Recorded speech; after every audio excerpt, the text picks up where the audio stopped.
Hey guys, it's Haiti and welcome back to my channel. Today we're doing a Q&A. Over on my Instagram, I went ahead and asked you guys to send me some questions just to kind of catch up with me, see where I've been. I don't think I've done a Q&A in like years, so this will be really fun.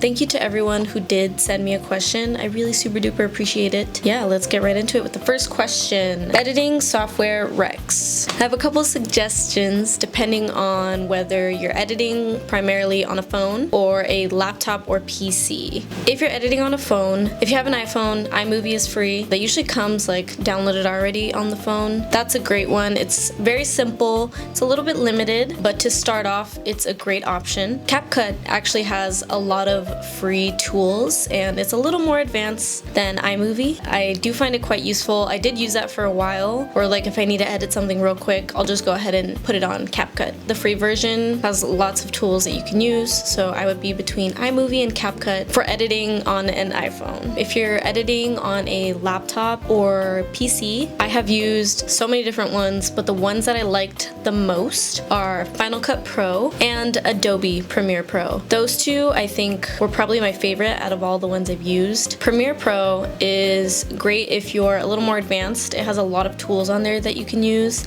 I'm still learning it as I just recently got it, but I love it so far. So if you are able to, I would definitely go with Premiere Pro. It's like a monthly payment thing too, so you don't have to lay that money all out at once for something like Final Cut Pro that is like $300 like right off the bat. That's another option. So, you know, it's really, there's a lot. There's budget, there's what level you're at. Are you on a Mac? Are you on a PC? If you're on a Mac, then you can get Final Cut Pro. If you're on a PC, you will not be able to get Final Cut Pro. Just putting that out there. Whatever works for you. But if I'm gonna pick one out of all of those, Premiere Pro for sure. Next question. What made you want to start learning stilts, and what made you want to be a scare actor? So I guess I'll start with the scare actor portion of the question. I have been visiting haunts since I was like, I don't know, like 11 or 12, like that's when I started getting into it. I remember seeing the videos of horror nights on YouTube, and this was like when YouTube was like just barely like picking up, and I remember just getting lost in a rabbit hole of like HHN videos, and I would love watching those as a kid. And I used to think like, wow, this is so cool, like I want to visit one day. And then when I was 13, I finally was old enough for my older sister to take me to HHN with her, and it was so fun. I mean, look at me now, like I'm working at haunts, so it really had an impact on me. I just love like the colorfulness of it. I loved the theatricalness. Like I loved the idea of like getting to dress up and like become someone completely different, just kind of expressing yourself in a different way. That's kind of what got me into scare acting. With haunts that I started visiting, I saw like, I was exposed to sliders, I was exposed to Stiltwalkers, chainsaws, like all these like other elements, and stilts being one of them. I had always thought like, oh, like that's so cool, you know, but I didn't really give it a second thought. It wasn't until like the future when I was at my first job, I was like 18, and one of my coworkers was like, oh, have you ever considered stilt walking? And I was like, no, I haven't. And she was like, I feel like you'd be really good at it. Like she had said that like I had like the body type for, which I don't really understand now because I've seen people of many different sizes on stilts, but she had told me that, and so I was like, huh, okay. At the time, I had recently met someone that I did like an acting sketch video with. Mind you, I barely knew him, but his name is Noel, and he knew how to stilt walk, so I kind of reached out to him, and I was like, hey, I don't really know where to start, like I would love to learn stilts. Do you mind like recommending me some schools or something? And then we kind of like talked about it a little, and then we kind of came to the point where he was like, I'll teach you, like we'll do 3 workshops, we'll get you ready and going. And yeah, it's all thanks to him. He was an amazing teacher. Him being my teacher, I feel like had a huge impact on my stilt walking, and he still continues to inspire me. He's incredible, like probably one of the best stilt walkers out there. Shout out to Noel. Without you, I probably wouldn't have done stilts because you were the only person that I knew who could get me up there. And just thinking about all those baby steps that I was taking to now like where I feel really comfortable on the stilts, thank you. But yeah, that's kind of what got me into stilts and what got me into scare acting. Shout out to Noel and shout out to the haunt industry. Okay, next question. Fave Alani. Girl, this is gonna be a long answer because there's so many layers to it. And speaking of Alani, just gotta stay ready. Anyways, ooh, this is a tough one. I wish I could rank like the whole thing, like that's a whole other video. Like, we need to do like a segment or something. It's gotta be between, okay, how about top 3? No, okay, I'll choose one. If I had to choose one, I would probably choose kiwi guava. That flavor was so short-lived for some reason.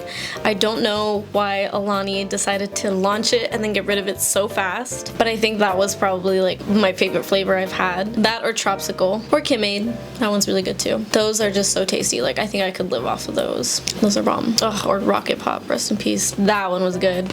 They need to relaunch it, please. Yeah, tough choice though, girl. Tough choice. If you guys drink Alani, what is your favorite flavor? Drop it down below. Sound off in the comments. Okay, next question. How did you find a scare acting job? For example, websites, etc. Let's see, how did I come across it? I remember I auditioned for Universal initially. I think they had just like had it on their website. Like, they had like a different jobs website at the time. It wasn't like now where it's like an email list sort of thing, but it was like publicly posted on this like auditions website, and I believe that's how I found the first one. It was either that or Twitter, and I remember I auditioned for HHN and I did not get it. And because of that, I went back to the internet and I said, you know what? Let me see if Six Flags has auditions. And I kind of tell this story in my video where I did audition for Fright Fest for the first time. I basically just looked up if they had auditions on their website because I was feeling like, you know what? If I didn't get one, like, let me go visit Six Flags, because I hadn't been there in so long. Thank goodness that I found it. It was very hard to find, by the way, may I say. Like, I had to dig through their website to try to find it, but I found it nonetheless. I went ahead and went to their auditions and I got through. Universal is audition profile, so you have to make like a profile. They'll send you emails of upcoming auditions, and that's how you get like the audition information. If it's Six Flags, check their website. That is the jobs website. They usually post it as like a job position, so it'll say like Stiltwalker Ghoul or like Action Ghoul, which is like Slider Stiltwalker, and then they have like Maze Ghoul. They list it as like Ghoul under their website, and when you click on it, it'll tell you like a description, what they're looking for, like normal job stuff. And then at the bottom, it should have information on an audition location and time. Now, things have changed through the years, and sometimes they'll email you with information and you'll sign up for a slot, whatever the case may be, but it's always changing. So I think what it really comes down to is just going to the website of the respective theme park or location that you want to scare at. Summer is the best time to check. So Universal starts their auditions, I think, as early as May or June last year. The time is coming, so get ready to start checking the websites. Next question. This is from the same person. Tips for upcoming characters. If we're talking about auditions, I would say just leave it all out there. Show them what you got. Just bring your energy. There's nothing to be afraid of. It feels a little silly at first. It is very nerve-wracking. Trust me. I get so nervous every time I do any audition. The thing that I've always reminded myself of is that at the end of the day, you can't care what anyone else thinks. You gotta just show what you got and who you are and be confident in that. And I think that also goes for when you're actually out there, you got the job, whatever it may be. When you're actually performing, I feel like you also need to show what you got, like what makes you special. Why did you get that job? You know what I mean? Like, show what got you there. Perform with 100% every time. You know, when you get out there, you'll find like your moments to rest a little, to go all out, rest a little, go all out. It's not gonna be go all out the whole time. You gotta kind of find your balance so that you don't die, because it's very, very physically demanding. Those would be some general tips. If you have any specific questions when it comes to scare acting, I'd be more than happy to open up a Q&A for that as well. But let me know. Leave me a comment. Do you plan on doing Fright Fest again this year? If it's there and my schedule aligns and that's what I want to do, I would say yeah. But I don't want to speak ahead of time because you never know what could happen. If Six Flags is what I meant to do this year, then I'd be more than happy to do it. I had a blast doing the slider shows these last 2 years, and of course, being on stilts. I wouldn't trade it for anything different. Stay tuned, I guess. Stay tuned. Anyways, what's something you're hoping to achieve this year?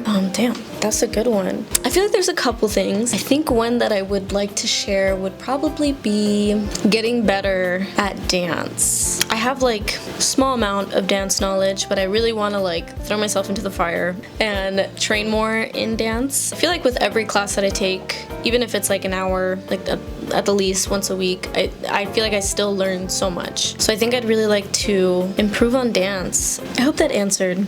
Next question. How long did it take for you to become experienced? It says experienced in stilts. Well, initially my teacher had me go through 3 workshops with him, from the basics to a little more advanced to really perfecting everything. It was 3 lessons, and then COVID was the time that I really practiced. I think COVID was like, what, March 2020, and I just started from then on practicing really hardcore on stilts, like every day until like the holidays. So I think it took me like 9 months. And when I say 9 months, I mean like non-stop. Like I was up there every day practicing, at least for like an hour or 2, just kind of working on stilts, trying to learn new things that I saw online. It was a lot of like consistency when it comes to practicing. Since then, I've just continued to practice sporadically, not every day, but a couple times a week if I can. What event have you had the most fun performing / participating in? That's a tough one. It's between 2.